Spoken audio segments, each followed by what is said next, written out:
two guests in the studio from Holland Hospital, Mark Bombara, who is behavioral health psychologist, and Matt Forbes, who is in marketing and communications. Good morning, gentlemen. Good morning. Morning. Good morning. It's good to be here. All right, we're going to talk about gambling and the problem some people have with gambling. Well, let's ask you, Mark, what is problem gambling?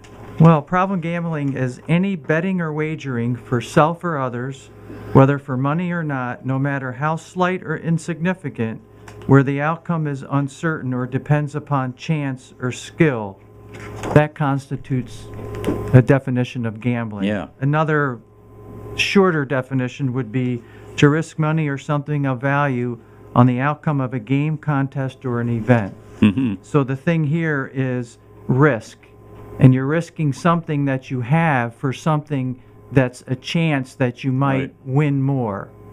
And usually, when we're gambling in any kind of form, the odds are not in favor of us winning. I figure the casinos were not put there to lose money. No, they're a huge money-making organization. Yeah, they are. So how much of a problem is this? It's a huge problem.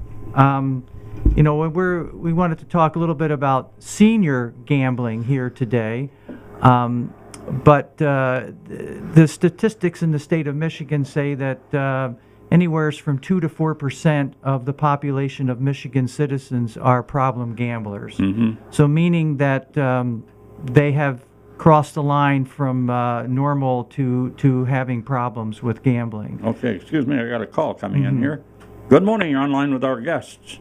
Good morning, Juke, and good morning, guests. Kind of like your topic about the gambling, and the idea of it is that it's a problem in many families and lifestyles. What do you think about what goes on this time of year with all this college bracket hoopla?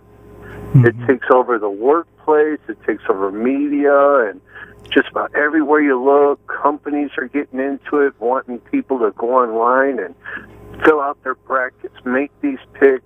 Everywhere you look, all these companies and agencies, workplaces are holding pools and everything. I'm glad you brought that up. Listen, so thank you. Thank you. I'm glad he brought that up because we can see right around the last week or two and the next couple weeks, all the focus and attention on sports, which is good, but the way people can get so caught up into it. And so this is a good view of what gambling can do. Now, there's some people who can do it, and it's just a fun little recreational thing. Yeah. But there's a lot of people, if you look around in your offices and the places where you frequent, that are it's more than just a recreational thing. And there is a lot of money being betted, both legally and illegally, on March Madness basketball. Oh, yeah. And so it's interesting that this caller brought that out because we can see how much gambling is a problem just by looking at this. And sports is a huge place for gambling. Right. And people lose a lot of money at it. Yeah. So it's in terms of seniors. Seniors are the fastest growing age group in America, and just because of that, the problem with seniors has skyrocketed. And it's the largest annual group that frequents Las Vegas casinos is seniors. Mm-hmm. So age 65 and older is the fastest growing group of gamblers in the country. Yeah. Matt, have you ever gambled? Well, it's not a passion of mine, and frankly, I've never felt the call to do it on a regular basis. But it is interesting, this conversation about brackets and so forth. We sort of have a double standard in a way. We sort of see social gambling as as entertainment and fun, but we also know when it crosses the line, the human costs are are staggering, both personally and professionally for people that get hooked. It's a lot like any other addiction. I think Mark's going to talk about this. It's recently been reclassified from a impulse control disorder to really a behavioral addiction, which means just like substance abuse, if you're what we call a problem gambler or an addicted gambler, you're at the mercy of that behavior, and it's really a sad thing. It can be avoided, and Mark's going to talk more about that.